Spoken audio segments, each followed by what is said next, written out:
오늘 받을 하나님의 말씀은 창세기 3장 16절에서 19절까지 말씀이 되겠습니다. 창세기 3장 16절에서 19절까지 말씀 봉독해 올리도록 하겠습니다. 또 여자에게 이르시되 내가 내게 임신하는 고통을 크게 더하리니 네가 수고하고 자식을 낳을 것이며 너는 남편을 원하고 남편은 너를 다스릴 것이니라 하시고 아담에게 이르시되 네가 네 아내의 말을 듣고 내가 내게 먹지 말라 한 나무의 열매를 먹었은즉 땅은 너로 말미암아 저주를 받고 너는 네 평생에 수고하여야 그 소산을 먹으리라.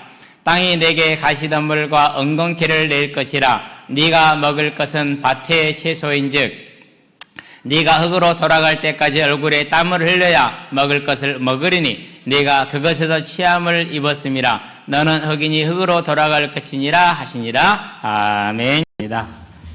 오늘 말씀은 인간에게 수고하고 무거운 짐과 죽음이 선포된 부분입니다. 그렇지만 그 안에서도 하나님의 큰 은혜가 있다는 것 우리는 기억할 수 있게 되길 바랍니다. 예. 사람이 새 생명이 태어나면은 정말 큰 기쁨을 주죠. 그 무엇으로도 줄 수 없는 기쁨이 거기서 나와요. 그죠? 이제 곧 있으면 이제 뭐 빛나가 출산을 할 건데요. 우리 희경이도 있고 도아도 있고 희건이도 있고 희건이가 딱 옆에 앉아 있는데 지금 벌써 앉아 있는 한 30분 됐거든요. 저 아이에게 30분 앉아 있다라는 것은 이 이후로는 불가능한 시간이에요. 인간의 한계를 뛰어넘는 그러잖아요. 네. 그래서 뭐 소리 지르고 다니고 떠들고 다니더라도 절대 뭐 일을 하지 말고 이미 아이는 30분이나 참고 인내했다는 사실을 꼭 기억해야 됩니다. 근데 그거보다 더 웃긴 게 제가 좀 이제 눈이 나이가 드니까 좀 흐려지잖아요. 좀 흐릿하게 보여요. 태양이도 흐릿하게 보이고 희건이도 흐릿하게 보이는데 실루엣만 좀 보이는 겁니다. 그러니까 너무 닮았어. 그대로 보고 있는데 그렇게 웃길 수가 없어. 어찌 저렇게 닮았을까? 참 신기합니다. 이제 도화를 이렇게 엄마한테 아침에 받았거든요. 이제 알아. 뭘 아느냐. 이제 이 시간은 내가 엄마 품에서 떠나서 이제 나가도 된다라는 거죠. 가야 된다라는 거. 그래서 저항을 거의 없이 이제 내오더라고. 네가 이렇게 해서 이제 사회화가 되는 거야. 그러면서 쳐다보는 눈이 예전하고는 달라요. 이 쳐다볼 때 보는 거 있잖아요. 생각하는 게. 이런 성장 과정 하나하나가 모든 사람들에게 큰 기쁨을 주죠. 정말로 기쁨을 줍니다. 그래서 아이가 하나 태어난다는 건 정말 놀라운 일이에요. 그런 다음에 이제 아이들이 이제 청소년기가 되면 뭐 질풍노도의 시기다 이렇게 얘기하잖아요. 어떤 분은 질환연명 불량의 법칙이라고 그러더라고요. 질환 발광이라고 그랬던가? 어떤 사모님이 오셨는데 목사님이랑 서울에 계시는데 오셔서 하는 말씀이 그래요. 제가 딸님이 어떻게 지낸가 물어봤거든요. 그랬더니 목사님 질환 발광 불량의 불변의 법칙이라는 게 있다면서요. 그래가지고 하면서 그 시기를 지금 가고 있어요. 그래서 내가 얘가 좀 이렇게 활발하게 사는구나 이런 생각을 했는데요. 그 시기 돌아오면 어떻게 됩니까? 또 이제 끝나고 나면 이제 돌아오는 이제 시기가 오죠. 안정되는 시기가 옵니다. 저기 유리 아빠를 보세요. 저기 앉아 있지만은 뭐 기억하시는 분들은 기억할 거예요. 어쩔 수 없이 교회를 오긴 옵니다. 고개 한 번을 안 듭니다. 예배 시간에. 그러고 고개를 숙이고 있다가 예배 끝난과 동시에 사라지고 없습니다. 참 그러던 시절이 있었어요. 근데 이제 그 시간을 지나고 나니까 뭐가 됩니까? 이제 결혼을 하고 이제 아빠가 됐죠. 그렇죠? 아빠가 됐어요. 아빠가 되고 나니까 이제 어떻게 됩니까? 완전히 이제 자녀의 포로가 되죠. 자녀가 하자는 대로. 더군다나 딸이잖아요. 아들 밥은 없어도 딸 밥은 있거든요. 예. 그러니까 벌써 이 아이가 태어나서 그런 시간을 거쳐서 한 가정의 아버지가 되고 엄마가 되고 그리고 이제 자녀들이 거기서 낳고 비록 뭐 중간에 좀 어려운 시기도 있죠. 아이들이 좀 뭐 이렇게 방황을 한다든가 아프다든가 그러면 많이 어려울 수 있어요. 그런데 그 모든 시기를 다 넉넉히 이길 만한 힘을 하나님은 부모라는 존재에게 주게 돼 있죠. 예. 그래서 이제 그렇게 해서 세대가 세대로 이어지고 그런 여정을 계속 가게 되는 거죠. 자, 그러면 이 여정이 모든 사람에게 있듯이 그 여정 안에는 어느 날은 기쁜 날이 있고 어느 날은 슬픈 날이 있고 어느 날은 힘든 날이 있고 어느 날은 좀 평안한 날이 있고 그건 누구에게나 마찬가지입니다. 믿는 자도 그렇고 안 믿는 자도 그렇습니다. 다 동일하게 갑니다. 그 모든 인생의 시간표는 딱 하나로 기결이 됩니다. 뭐로 기결이 됩니까? 이제 죽음이라는 그것으로 기결이 되죠. 저도 이제 우리 가정에서는 형제들 간에 저는 막내입니다. 네, 형제들 간에. 근데 지금 벌써 이제 저도 가장이 됐고 5 아이의 아버지가 됐고 얼마 안 가면 또 이제 자녀들이 결혼을 해서 손주를 또 데리고 오겠죠. 그렇죠? 가능하면 빨리 하게 되길 바랍니다. 더 눈이 흐려지기 전에. 네, 이게 시간이 가는 거 진짜 어쩔 수가 없어요. 어저께도 이강원 목사님이 말씀을 하시면서 그래요. 이제 거의 안 보인대요. 그냥 실루엣으로 보는 거래요. 그렇지, 우리가 나이 들면 다 저렇게 되지. 분명히 얼굴은 저보다도 젊은데, 탱탱하신데, 그런 얘기를 하시더라고요. 모든 인생은 이렇게 늙고 병들고 소멸되게 되어 있다라는 것이죠. 자, 그러면 중요한 게 뭡니까? 어차피 그 시간은 오게 되어 있고, 그 다음의 시간은 끝이 아니에요. 우리 흔히 졸업식 때 제일 하는 말이 뭐죠? 졸업은 끝이 아니라 시작이다. 인생의 죽음은 끝이 아니라 뭐라고요? 영원한 시작이 되는 겁니다. 영원한 시작. 그래서 그 영원한 시간이 딱 주어지는 그 죽음의 순간에 모든 인생은 그 살아온 삶의 짐을 다 벗게 됩니다. 불신자도 그 짐을 벗고 성도도 그 짐을 벗게 됩니다. 단지 이 짐의 과정은 좀 차이가 있어요. 불신자는 어떻게 하든지 그 짐을 벗어버리려고 합니다. 예의를 씁니다. 그게 이제 돈을 더 모아야 되고 뭔가를 더 이루어야 되고 이런 짐을 거죠. 성도는 그 짐을 더 지고자 합니다. 무슨 짐입니까? 사랑의 짐입니다. 헌신의 짐입니다. 섬김의 짐입니다. 그건 더 지고자 하는 완전히 다른 짐이죠. 그렇지만은 그 모든 과정이 항상 기쁜 것은 아닙니다. 때로는 오해를 또 말미암아 갈등이 있을 수 있고 때로는 혼자 눈물을 흘릴 때도 있고 그렇습니다. 그러나 그 짐은 내가 자원해서 즐거움으로 소망 가운데 지는 짐이 다르죠. 이 죽음이 딱 되고 오는 시간은 이 모든 짐을 다 내려놓는 시간이 됩니다. 그렇죠? 그래서 성도에게는 그 시간이 무슨 시간입니까? 며칠 연휴니까 쉬니까 어때요? 괜찮아요? 안 그러면 힘들어요? 힘들어요. 저는 좀 괜찮았어요. 특히 제일 이상한 날이 수요일 저녁이었어요. 오늘 저녁이 이상하다. 예배드려야 되는데 집에 있으니까 상당히 이상한 거예요. 많이 이상했어요, 그 시간이. 그러면서 약간의 좀 힘을 쉬고 목요일이 됐는데 뭔가 좀 바빠지려고 아니야, 오늘은 목요일이야. 오늘은 완전히 쉴 수 있는 날이야. 그러니까 너무 걱정하지 마. 그러면서 그런 시간을 가졌죠. 근데 이제 우리 이런 짐이 있다가 그걸 모든 걸 벗는 게 누가복음 16장에 22절, 23절에 뭐라고 그러니까 너는 살아서 좋은 것을 받았고 그래서 너는 지금 어려움을 당할 것이고 영원히 당할 것이고 나사로는 고난을 겪었고 뭐라 고생이라고 했어요? 고난이라고 그랬어요? 고난이라고 그랬어요. 그러면 그가 거지가 된 게 무엇 때문이라는 거예요? 하나님의 부르심에 충성하다 보니까 일반적으로 인생이 생각하는 자기 인생을 책임지는 삶을 못 산 거예요. 고난의 삶을 산 거죠. 그 시간을 견디었고 아무도 그를 뭐하지 않았어요? 돌보지를 않았어요. 그 고난의 시간이 끝나고 뭐가 기다리고 있었습니까? 영원한 안식과 위로가 기다리고 있었죠. 그게 뭐예요? 그게 죽음이에요. 죽어야만 주어지는 거예요, 그것이. 그렇죠? 자, 23장으로 갑니다. 예수님이 십자가에 달렸습니다. 옆에 두 강도들도 달렸습니다. 한 강도는 조롱하고 비난합니다. 그러나 한 강도는 뭐라고 그럽니까? 주님의 나라가 임할 때 저를 기억하여 주시옵소서. 마지막 순간이죠. 죽어가는 그 순간에 골든 버저를 쏜 겁니다. 그때 주님이 뭐라니까? 네가 오늘 밤 나와 어디 있으리라?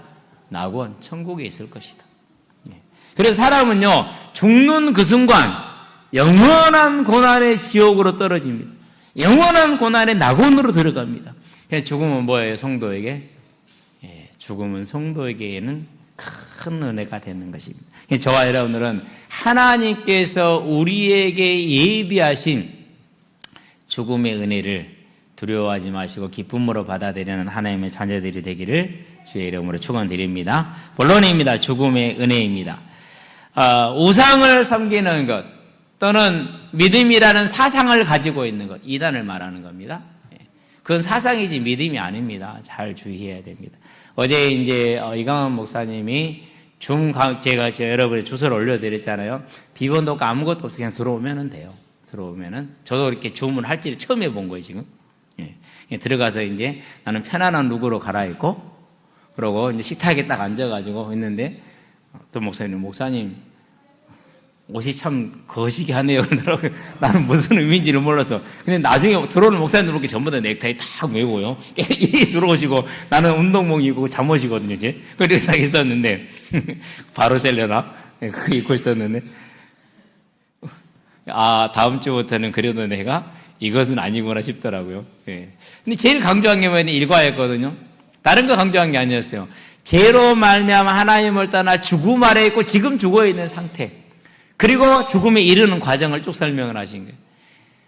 예. 영적인 문제가 아니고 죄로 말미암은 진노와 죽음의 문제다. 이렇게 이제 정확하게 이제 정의를 한 것이죠. 네, 뭐 보니까 지훈이라는 이름도 있고 사라라는 이름도 있고 그렇게 있는데 우리 성도들인가 싶기도 하고 어쨌든지 간에 토요일 날 8시에 하니까 들어오셔서 70과를 10번에 걸쳐서 해요. 70과 10번에 걸쳐서. 그러니까 어제는 한 과를 했지만 앞으로는 뭐 하는 소리죠, 이제? 1시간에 10과씩 간다는 소리예요. 네, 근데 이강원 목사님 설교 스타일이 제가 몇 번 안 봤는데 알겠더라고요. 결코 70과를 못 할 겁니다. 나머지는 이렇게 하시면 됩니다라고 넘어갈 가능성이 아주 커요. 그 목사님도 말이 많으신 분이거든요. 제가 지금까지 봐서 한 서너 번 봤는데 말이 좀 많으신 분이에요. 할 말이 많으신 분이죠. 네. 하여튼 세상에서는 이렇게 자기가 믿는 사상, 또 자기가 섬기는 신, 뭐가 아니죠? 어떻게 믿고 어떻게 확신하든지 간에 사실이 아니에요. 이게 중요해요. 사실이 아니야. 우상이 아무리 확신을 가지고 있어도 구원받아요? 아무리 뭐 극락세계를 얘기해도 들어가요? 못 가잖아요. 그렇죠? 아무리 천국을 말하고 아무리 구원을 말해도 그걸 들어가요? 못 들어간다니까요. 그렇기 때문에 그건 사실이 아니에요. 그러면은 이게 사실이 아닌 게 어떻게 드러나느냐? 언제나 현세 구복이에요. 그가 뭐 경전에 뭐라고 쓰여 있든지 간에 설교와 설법으로 어떻게 하든지 간에 상관없이 그걸 따르는 무리들의 가장 중심은 뭐냐? 기복이에요. 현실에 잘 되는 거. 그걸 따라가게 돼 있어요. 어쩔 수가 없어요. 왜요? 사실이 아니고 존재하지 않는 걸 말하기 때문에 그래요. 거짓을 말하기 때문에 결국은 사두개인처럼 이 땅에서 잘 먹고 잘 사는 게 답이야. 그걸 은혜라고 표현을 해요. 그걸 복이라고 얘기를 해요. 틀렸죠? 그렇죠? 그러나 성도는 그렇지 않아요. 성도의 삶은 히브리서 11장에 분명히 보여주고 있어요. 아담부터 시작해서 주님 오는 그날까지 모든 성도의 삶은 어디에 있어요? 이 땅에서 잘 되는 것이 목적이 아니고 하나님의 나라의 천국에 들어갔을 때 더 좋은 뭐를 얻고자 해요? 부활을 얻고자. 뭐 부활에 똑같이 뭐 더 좋은 게 있겠습니까? 다른 게 아닙니다. 하나님이 나를 사랑하셨기 때문에 나도 그 사랑에 뭐 하는 거예요? 한 걸음 더 나가는 거예요. 우리가 받은 사랑을 알 때 그 사랑에 감사해서 하나라도 더 사랑하고자 하는 거잖아요. 그것을 지금 더 좋은 부활에 이렇게 지금 표현을 하는 겁니다. 우리는 꼭 기억을 해야 돼요. 내가 이 땅에 사는 날 동안에 하나님을 사랑하고 하나님을 섬긴다고 하지만은 우리가 주님을 배우는 그날에 스가랴 12장에 있는 것처럼 모든 족속이 애통을 하되 남편은 남편대로 가 아내는 아내대로 고 자녀는 자녀대로 할 것이다 그랬어요. 모든 사람이 자기 애통을 가지고 있을 거예요. 그럼 뭘 말하는 겁니까? 하나님이 나를 이렇게 사랑했다고? 근데 내가 그걸 그렇게 모르고 살았다고? 이거예요. 다른 게 아니라 하나님이 나를 이렇게 사랑했는데 나는 그걸 그렇게 몰랐다고? 이제는 그 이제 천국에 들어가서는 다른 길이 없으니까 그게 너무너무 애통한 거예요. 왜? 사랑이 너무 크기 때문에. 그래서 계시록 1장 7절에서 보면 그를 찌른 자도 그를 볼 것이고 모든 민족이 그를 보고 뭐 할 것이다? 애통할 것이다 하는 이유가 거기에 있는 겁니다. 그래서 성도가 살아가는 삶은 어떤 것입니까? 이 땅의 성공을 추구하는 삶이 아니라 하나님의 나라를 바라보고 천국의 소망을 가지고 살아가는 삶이죠. 그렇죠. 그게 성도의 삶입니다. 그런데 이 삶이, 이 소망하는 삶이 언제 시작이 됩니까? 원래 에덴에 완전하게 주어져 있었어요.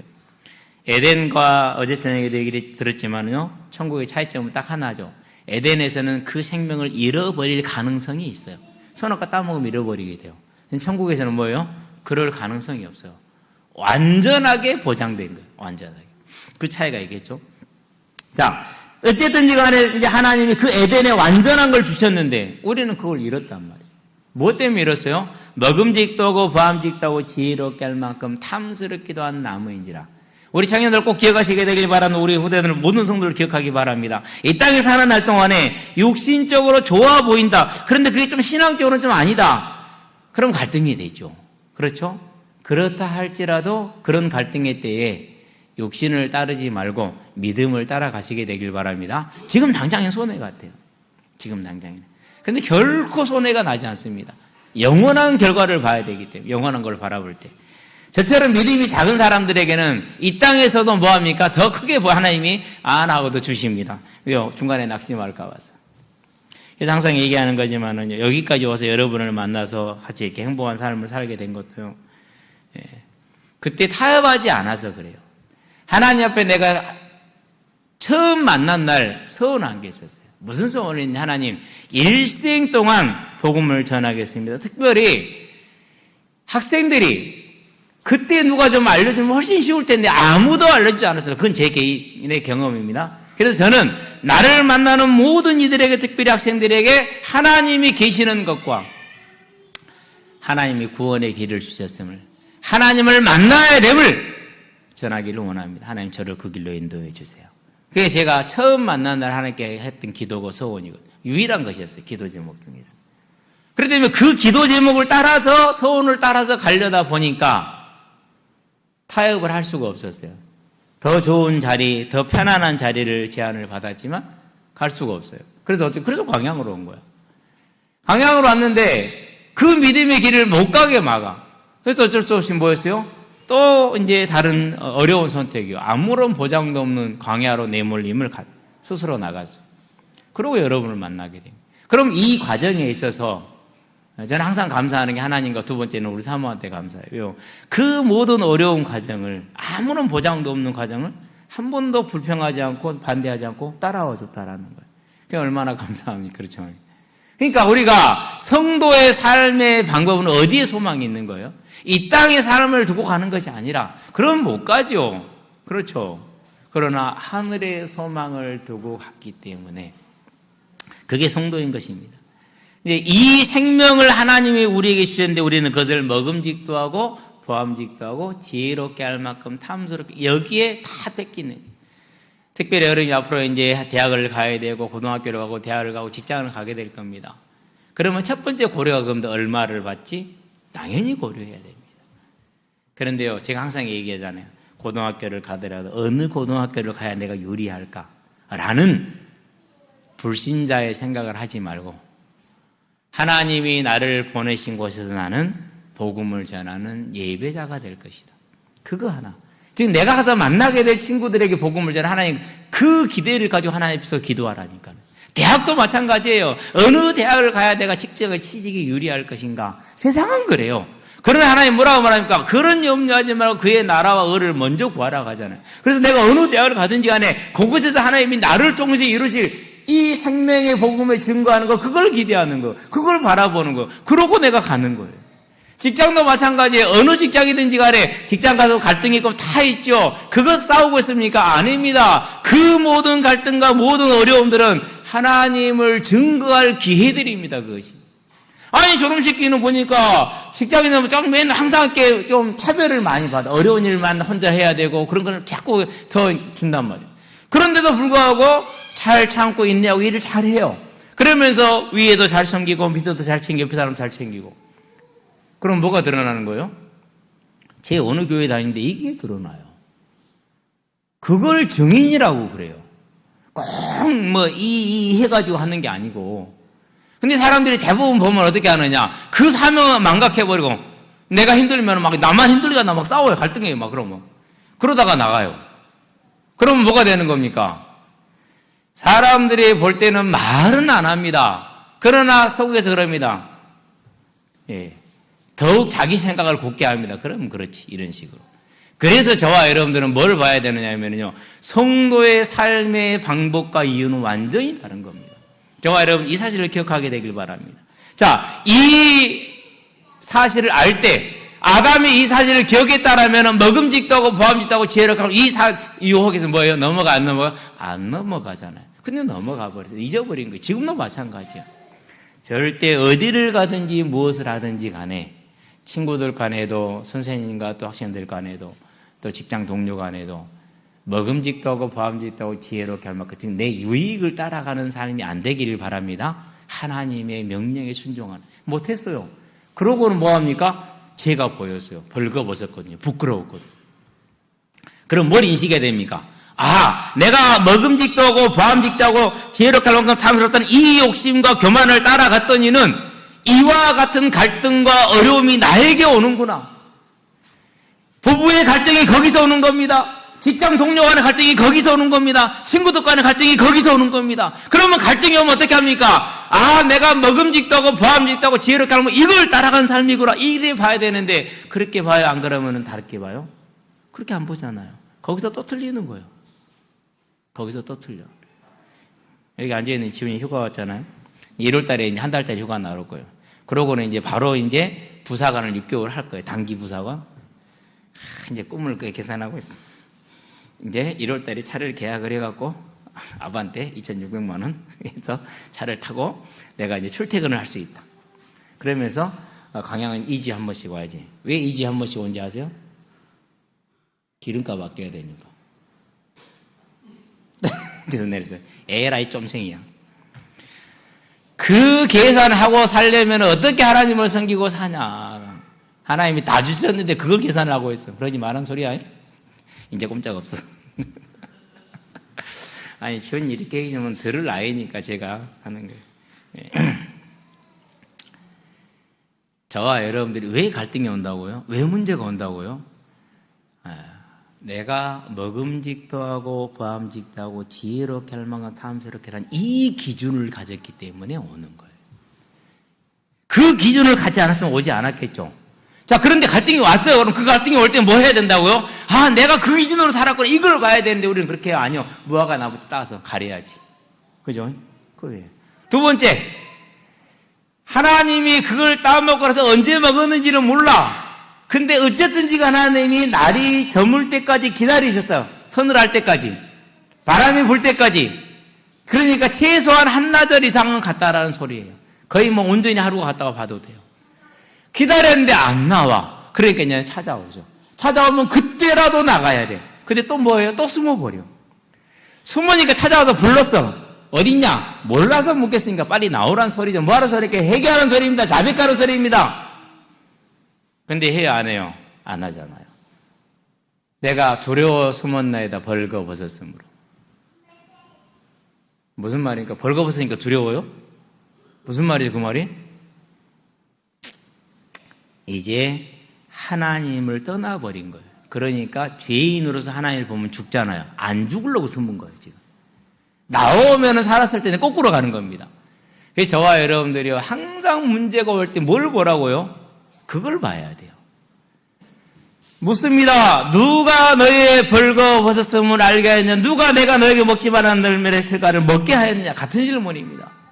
그러면은 뭐라고 해야 됩니까? 내가 보니까 먹음직도 하고 보암직도 하고 지혜롭게 할 만큼 탐스러워서 먹었습니다. 내가 아무 생각 없이 나 안에 사람의 말을 하나님 말보다 더 들었습니다. 오늘 보니까 네 안에 여자라는 단어를 쓰니까 아내라는 단어를 썼어요. 그렇죠? 단어가 달라요. 이샤 그러면 여자고요. 이스트 그러면 아내예요. 저도 오늘 알았어요. 아침에 공부하면서. 다르네? 그러면서 보니까 남편은 그냥 이씨로 같아요. 그러는데 여자 그럴 때는 이씨야 그러는데 아내 그렇다면 이스트 그러더라고요. 다르게 쓰는구나. 왜 그럴까? 잘 모르겠지만 어쨌든 그렇게 다르게 썼더라고요. 너의 아내의 말을 듣고 오늘 이렇게 나오잖아요. 아담이 뭘 하게 됩니까? 자기 안에 있는 자기가 실수한 것, 아무 신경이 없었던 것 또는 욕심부터 이걸 고백해야 돼요. 안 하잖아요. 그래서 여자한테 물습니다. 여자한테 물으니까 뭐라 하니까 뱀 때문이라고 그럽니다. 회개할 깨를 3번, 4번을 연속해서 놓칩니다. 그 결과 어떤 일이 벌어집니까? 그 결과 오늘 16절입니다. 여자에게 이르시되 내가 내게 임신하는 고통을 크게 더하리니. 그래서 지금 우리가 아이를 낳고 배부에 낳는데 어려움을 겪는 이유가 여기서 출발을 했죠. 그렇죠? 이걸 진짜로 믿어야 돼요. 은영이 뵀었을 때요. 출산이 불가하다고 그랬어요. 자연 출산이 생존도 불가하다고 그랬어요. 근데 저는 뭘 잡았느냐? 저는 이 말씀 실제로 믿었어요. 그리고 그렇게 갔어요. 그리고 따라오는 사람도 대단해요. 본인이 이 믿음이 없었을 텐데 본인은 그걸 따라왔어요. 나는 내가 당사자가 아니까 이 믿음을 가졌어요. 두렵지 않으니까. 내 당사자니까 차이가 크더라고 그것이요. 너는 남편을 원하고 남편은 너를 다스릴 것이니라 그렇게 얘기를 합니다. 영적인 질서를 말하는 겁니다. 17절입니다. 아담에게 이르시되 내가 네 아내의 말을 듣고 내가 내게 먹지 말라 한 나무 열매를 먹었은즉 땅은 너로 말미암아 저주를 받고 너는 네 평생에 수고하여 그 소산을 먹으리라. 어떤 저주냐? 네가 흙으로 돌아갈 때까지 땅이 내게 가시덤불과 엉겅퀴를 내는 저주입니다. 잡초가 나는 겁니다. 그렇게 한마디로 표현합니다. 잡초 많아요? 안 많아요? 많죠. 농사는 뭐하고 싸움이에요? 잡초와의 싸움. 잡초와의 싸움. 이 뜻이 시작이 된 거예요. 자, 그러면서 뭐라고? 네가 흙으로 돌아갈 것이니라. Go to the ground. 여기서는 ground라는 단어를 영어에서는 그렇게 번역을 했어요. 달라요.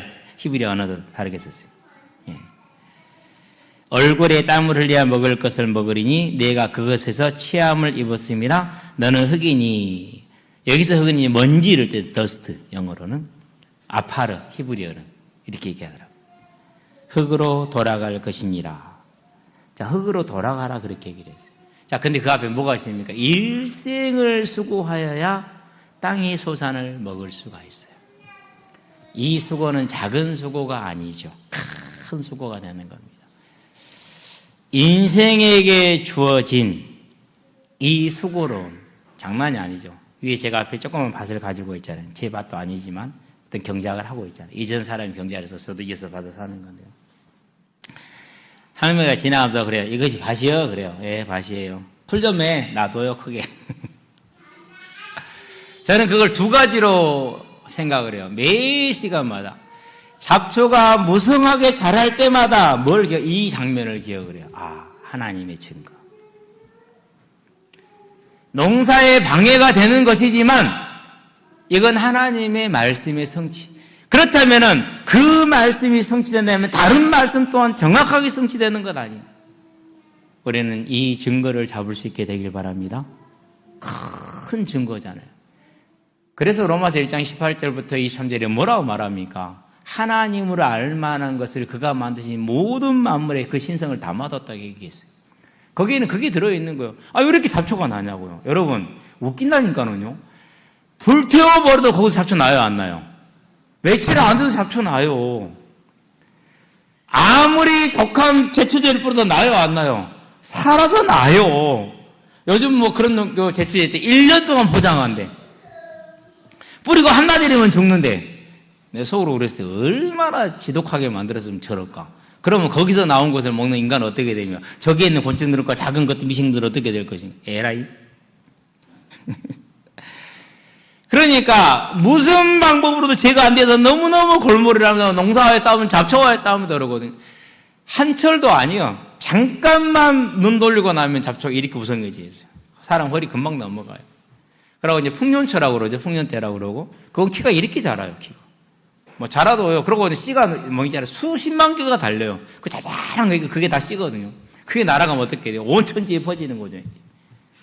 민들레처럼 예쁜 것들은 몇 개 안 나가잖아요. 포옹하니. 그쵸? 근데 풍년초 같은 경우는요, 처음부터 끝까지 쫙 꼽히고 그게 전부가 다 씨가 돼요.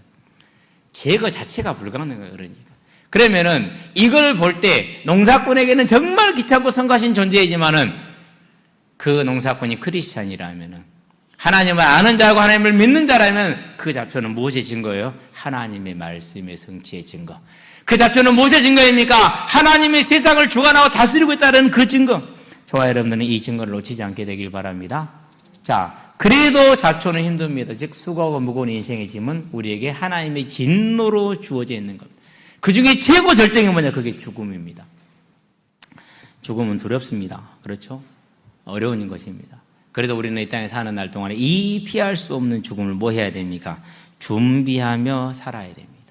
그럼 어떻게 죽음을 준비합니까?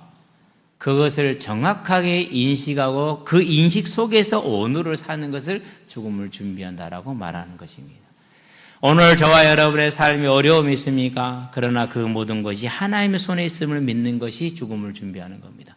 오늘 나에게 큰 기쁨이 있습니까? 그 기쁨을 나 혼자 갖지 말고 그것을 주변에 나눠주는 것이, 그러면서 하나님의 사랑을 전하는 것이 죽음을 준비하는 것입니다. 곧 천국에 대한 소망을 가지고 오늘 하루를 사는 삶, 그 삶이 죽음을 준비하는 자의 삶이 되는 겁니다. 그래서 저와 여러분들은 내게 주어진 건강과 재능과 물질을 나를 위해서만 쓰지 말고 하나님과 그 나라를 위해서 사용하는, 그게 뭡니까? 특별히 우리 이웃을 돌아보는, 그게 하나님의 나라와 의를 위한 길인 것입니다. 저와 여러분은 그런 죽음을 알고 준비하는 사람들이 되기를 바랍니다. 우리가 이걸 알지 못하고 살면은 언제나 갈급하고 더욱더 갈급하고 항상 갈급하게 돼 있어요. 왜요? 육신은 뭘 하기 때문에요? 어쨌든지 간에 내가 원하는 것을 채워야 되고 불안에서 해방되어야 되기 때문에 언제나 갈망해. 우리 청년들은 모르고 우리 학생들은 몰라요. 3, 40년 전에 이 나라 상태를 여러분은 모른다니까요. 40년 전에 80년대 그때는 386 세대라고 그러잖아요. 여러분 그때는 오늘날과 같은 이 자유로운 국가 대한민국이 아니었어요. 부모 때에서 영공의 혐의가 있었다. 쉽게 말해 6.25 때 우리 동네에 공산공이 들어왔어. 그럼 공산공이 가만히 있습니까? 아닙니다. 쌀내라 멋내라 그럽니다. 가만히 아닙니다. 나와서 길 고쳐라. 그럼 왜 뭐 탱크를 지나다니니까. 그걸 부역이라고 그래. 나가서 해야 돼, 안 해야 돼요? 안 하면 안 되죠. 해야 되잖아요. 그러면 공산공이 물러갔어. 그러면 이제 군인이 들어와. 들어가고 다 조사해. 다 조사해갖고 너 부역 몇 번 나갔어? 누구 집 쌀 얼마 냈어? 이게 다 뭐가 되는 거야? 이제 공산군을 돕는 게 되는 거야. 그럼 뭐가 올라가는 거야? 빨간줄이 딱 올라가. 전부 다 데려다 죽여. 그리고 그 수송들이 뭐가 되는 거야? 이제 감시가 붙어. 그게 80년대까지의 우리 이 땅의 삶이었어요. 언론요? 언론 마음대로 못했어요. 국가가 다 감시했고요. 그런 기자들 있잖아요. 사돈의 8.5천까지 전부 다 감시해가지고 와가지고 씨를 말려버려요. 그게 80년대까지 5공화국 독재 시대였다니까요. 그렇기 때문에 그런 시대에 자유가 없고 또 그 체제를 유지하려면 일부 세력을 힘을 주고 나머지 힘을 다 빼서 그 일부 세력만 관리하면 되잖아요. 부의 편중이야 그게. 그래서 분배가 없었어. 지금도 분배를 반대하잖아요. 그렇죠? 지금도 반대하죠. 왜? 그 향수가 있기 때문에 지금도 반대를 많이 해요. 그 80년대, 70년대, 그 한 10년마다 가면 70년대예요. 오늘날 이 풍성하며 기억을 못해. 이 전지 상상을 할 수가 없어. 자, 여러분 일단 먼저 생각해 보세요. 여러분 집안에 서민 집안에 할 때 여러분 집에 차 몇 대 있어요? 이게 다 했죠? 이게 다 한 거예요. 서민의 삶을 살고 있는데 차 두세 대를 굴릴 수가 있어요. 30년, 40년, 50년, 특히 40년까지만 해도 상상을 할 수 없던 일이에요. 그럼 만족해야 안 해요? 안 한다니까요. 못 한다니까요. 그걸 갈급이라고 그래요.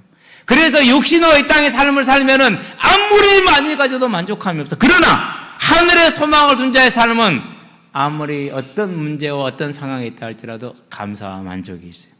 그런 자가 이 땅에서 하나님이 나를 부르신 것을 기뻐하며 즐거워함으로 하나님의 나라를 힘써 섬기는 겁니다. 놀며 씨를 뿌린 자는 기쁨으로 그 단을 거두리라. 이 약속의 말씀대로 그건 내가 원해서 하는 거거든요. 그걸 사랑의 짐이라고 그래요. 많이 졌어. 그러나 그 짐이 힘들어요, 안 힘들어요? 육신이 때문에 힘들 때가 있어요. 성령이 충만함을 항상 받는 건 아니잖아요.